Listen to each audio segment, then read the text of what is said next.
Avant de commencer, une petite précision, je vais utiliser le terme que JDG a employé dans sa vidéo sur le problème des open world, c'est-à-dire les jeux From Software. Et pour être plus précis, je vais principalement me concentrer sur Zelda Breath of the Wild et Elden Ring, qui pour moi sont les deux meilleurs jeux dans cette catégorie. Je terminerai en disant que la deuxième partie de cette vidéo portera sur ce que JDG qualifie de jeu Ubisoft. Maintenant, venons-en au cœur du sujet, les open world. On les connaît bien, ces jeux où on peut courir partout, faire ce que l'on veut, trouver des tas de collectibles, mais attention, il y a les open world et les open world. D'un côté, tu as les jeux qui te montrent clairement où sont tous les objets à ramasser, où sont les ennemis, où est-ce que tu dois aller, et puis il y a les jeux From Software. Ces jeux aussi, tu veux trouver quelque chose, c'est à toi de te démerder. C'est précisément de cette deuxième catégorie dont on va parler aujourd'hui. Mais avant de continuer, on va définir ce qu'est un jeu From Software, parce que oui, JDG les qualifie de cette manière, mais au fond c'est quoi? Un jeu From Software comme Elden Ring ou Zelda Between, c'est un jeu où l'exploration et la recherche sont récompensées. Ici, tu ne suis pas simplement une liste de tâches où chaque objectif te tombe dans les bras comme dans un jeu Ubisoft. Non, c'est un jeu From Software, tu cherches, tu explores, et c'est à toi de comprendre les mécaniques, d'interpréter les indices du monde pour progresser. Les jeux From, c'est pas des jeux qui t'enseignent, c'est des jeux qui te jettent dans le bac à sable, ferment la porte et attendent que tu captes tout seul les règles.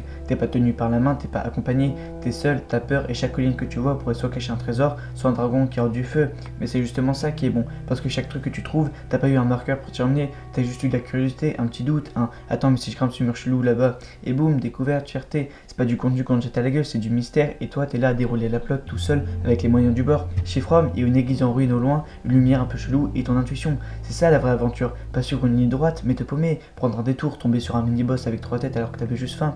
Et c'est ce qui rend chaque session unique, chaque joueur a sa propre histoire parce qu'on t'a rien imposé. Pour rendre ça plus clair, comparons un peu deux jeux totalement différents, Assassin's Creed et Elden Ring. Si tu mets les deux cartes de ces deux jeux côte à côte, la différence saute aux yeux. Dans Assassin's Creed, t'as des icônes partout, des points d'intérêt qui disent exactement ce que tu dois faire, où aller. En gros, tu suis un chemin bien tracé et la seule difficulté, c'est de trouver ces fameux collectibles ou ces lieux à visiter. Mais Elden Ring, non, là, chaque zone est un mystère. Tu ne sais pas où aller, tu ne sais pas où chercher, et parfois tu passes 30 minutes à errer avant de tomber sur un simple coffre ou une nouvelle zone. Et cette recherche, cette découverte, c'est ça qui rend l'expérience tellement gratifiante. Quand on parle de difficulté dans un open world, il faut distinguer deux choses, la difficulté des combats et la difficulté de l'open world en lui-même.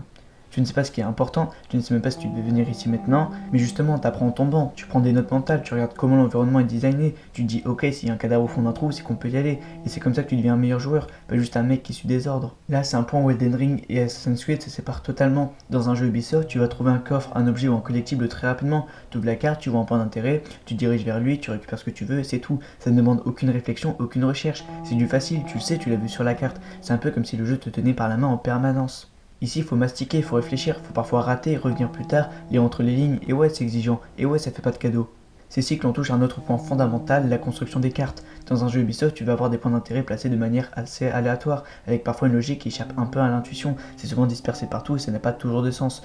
Mais dans Elden Ring ou Zelda, chaque recoin, chaque item, chaque boss ou chaque secret a été pensé avec une logique interne.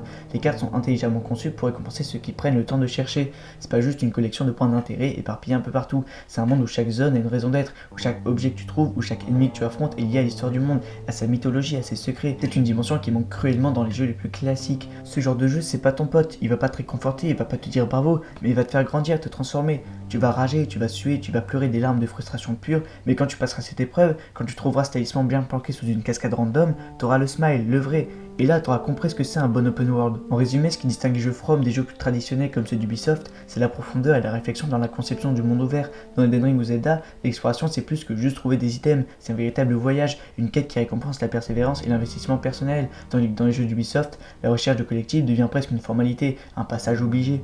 Et c'est là que ça devient intéressant, ces deux types de jeux s'adressent à des publics très différents. Les jeux From ne sont pas là pour tout le monde, ils ne sont pas là pour celui qui cherche une gratification instantanée, mais pour ceux qui aiment l'exploration, la recherche et la satisfaction de surmonter une difficulté. Ces jeux ont tout à offrir, la question est, à qui ces jeux sont-ils vraiment destinés? Est-ce que l'on préfère la facilité ou est-ce qu'on est prêt à relever le défi de l'aventure réelle? Bien sûr, tout ce que je viens de dire là, c'est seulement la surface visible de l'iceberg, hein. C'est bien plus compliqué, bien plus complexe que ça, et j'en ferai certainement une vidéo là-dessus, encore une fois bien plus complexe, une autre fois, mais pas maintenant. Là, on est là pour parler du grosso modo, hein. Ce sera pareil pour Ubisoft, enfin pour les jeux d'Ubisoft. Ça se voit hein, que je fais de l'impro là, je pense. Ce que je voulais dire par là, c'est que faut pas juste se référer à c'est compliqué, il faut chercher longtemps, c'est bien plus complexe que ça. C'est encore une fois, l'open world par exemple est beaucoup mieux pensé. Ils vont pas juste te lâcher dans un monde sans rien faire, bien sûr. Ils vont t'amener à un point sans que tu t'en rendes compte. Mais dans ce cas-là, j'ai envie de dire, autant aller voir la vidéo de JDG sur le problème des open world. Hein. Ils expliquent 1000 fois mieux que moi ce qui... Oh, j'ai un problème ce soir, je suis fatigué. Hein. Bref, tout ça pour dire que là c'est bien plus complexe que ça, hein. J'ai vraiment, encore une fois, parlé seulement de la partie immergée de l'iceberg. J'en ferai très certainement une vidéo bien plus approfondie, mais une autre fois. En attendant, n'hésitez pas à vous abonner, n'hésitez pas à lâcher un pouce bleu, n'hésitez pas à rejoindre notre Discord Apple & Co, le lien est dans la description. Et puis nous je pense on se dit à bientôt pour la prochaine vidéo qui portera donc sur les jeux Ubisoft. Allez, à plus.